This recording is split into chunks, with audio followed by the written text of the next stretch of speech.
All right, what up, everybody? It's your boy Akeen, and welcome to the Pro Football Exclusive NFL blog. Here to continue with all my top prospects headed towards the 2014 NFL Draft. Today, I need to talk about my top 5 wide receivers, and I think I have a great group for you guys. And this is going to be a very important position for offenses in the National Football League because this is such a pass-happy league. The wide receiver position is going to be very key for these offenses, and I think I have a great group for you guys coming up, and I think this is the stock overall this season at the wide receiver position is very key, and I think I have a fantastic group for you guys. At number 5, I'm going to go with Brandon Cooks out of Oregon State. He was this past season's Fred Biletnikoff Award winner, given to the nation's top wide receiver. I do like this kid a lot. He has great hands, 128 receptions this past season, leading the team, and I do like his first step coming off the line of scrimmage. He has an explosive speed burst. Now, one thing I do worry about him is his size. He lacks the ideal size at 5'10", 186 pounds. That's why I think he's going to be used more as a slot scat receiver. I think he could be a big, valuable receiver overall. Now, due to his size, I don't think he's going to be too much effective in running game, meaning his run blocking ability. He's going to have a tough time against bigger opponents, the bigger cornerbacks, as well as dealing with outside linebackers. I don't think he's going to be much effective in the run block unless he increases his strength. He needs to bulk up just a little bit in order to help with the running attack and not be used just as a wide receiver catching the football. He has to be a team player and block as well. But I still think he's a fantastic wide receiver. He might go in the first round. At number 4, I'm going to go with Kelvin Benjamin out of Florida State University. They just won a national championship over the Auburn Tigers, and he won the game. He caught the game-winning pass. He definitely could get a lot of great jump balls, and he has the ideal size that you're looking for at the wide receiver position at 6'5", 235 pounds. Now, honestly, I would be more excited had he stayed another season in college football and developed more. He needs to work on his route running ability as well as catching the football. He dropped a lot of passes this past season for the nose, as well as he had some struggling developing his route running ability. He needs to develop that a little bit more. I think he could have been the number 1 wide receiver headed towards next season. Seriously, I would have been a lot more excited had he stayed. I think this was not a good decision. I think he should have stayed for one more year, even though I do believe he will be a first-round draft choice. I think he could be a top 5 draft choice headed towards next season's draft because of his size,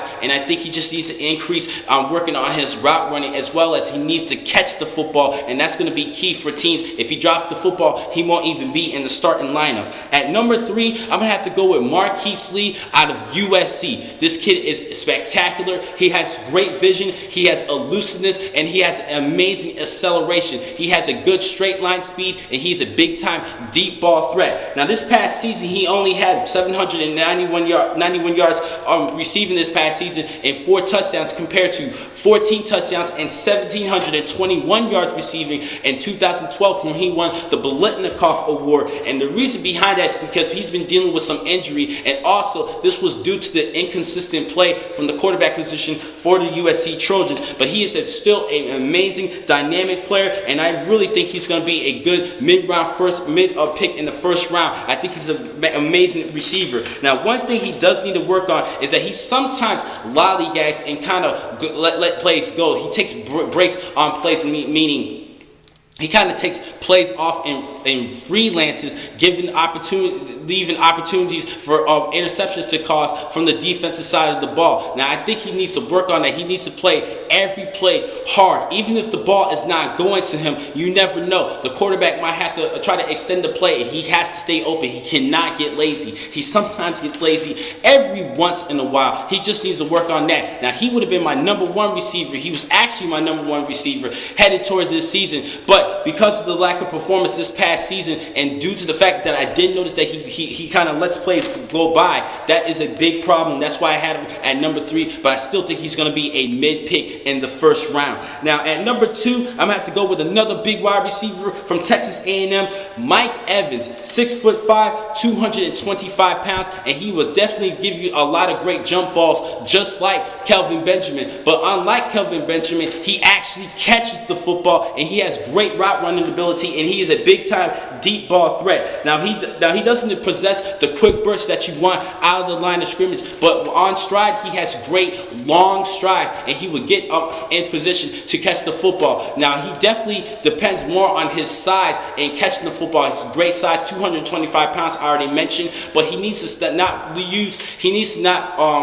try to use his size to catch the football over these cornerbacks, because he's going to have to be dealing with bigger cornerbacks and even some outside linebackers in the National Football League. The players are a lot bigger, so he needs to work on his separation, and that is going to be key. But I think he's going to be just fine. Try to get quicker off the line of scrimmage, but he still has some great strides. I think he will be another mid pick in the first round. And at number 1, I'm going to have to go with Sammy Watkins out of Clemson. Now, at first, I did not believe he was going to be a number 1 wide receiver headed towards this draft a month ago, but after that Orange Bowl win over Ohio State, I had to go with him at number 1. He's a spectacular player. He can even give you some yardage as a return specialist. Very versatile. He can do it all. Now I think the only thing he needs to work on, sometimes he drops some passes every now and then and even has some botch kicks, but I still think this is not a concern. I think he could be a definitely top 5 selection in this year's draft, especially for the Oakland Raiders, who have their eye on him.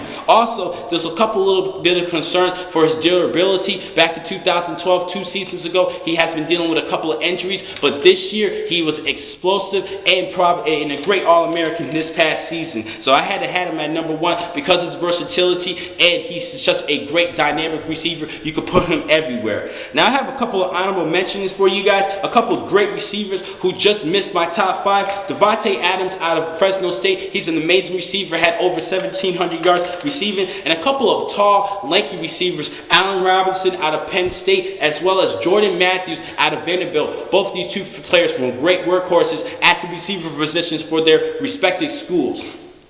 Now, my honorable mention, I'm going to have to go to Division II receiver and Jeff Janis out of Saginaw Valley State University. Now, this kid, reportedly, he is 6'3" and reportedly had ran a 4.36 40. That's why I have him as my sleeper. I was doing a lot of research, and a lot of scouts have him in the early 20s or just in the late teens, and the top wide receiver prospects headed towards this draft. And I think this is a big-time sleeper because of that 4.36 40. As well as he had well over 1,300 yards receiving for the past 2 seasons for his team. I think he could be a great sleeper at the wide receiver position, and I know a lot of teams have their eye on him, but it all depends on the scouting combine and his pro day workout. If he has a great workout, I think he could boost his stock up and become a good second-round selection for this year's draft. Seriously, I do believe in this kid. Now, the next time I'm going to catch you guys on Wednesday, where I will continue things on the offensive side and give you my top 5 tight ends. Catch you guys then. Thank you for watching today's blog from Pro Football Exclusive. I'm your man, Keenan McCall. Be easy.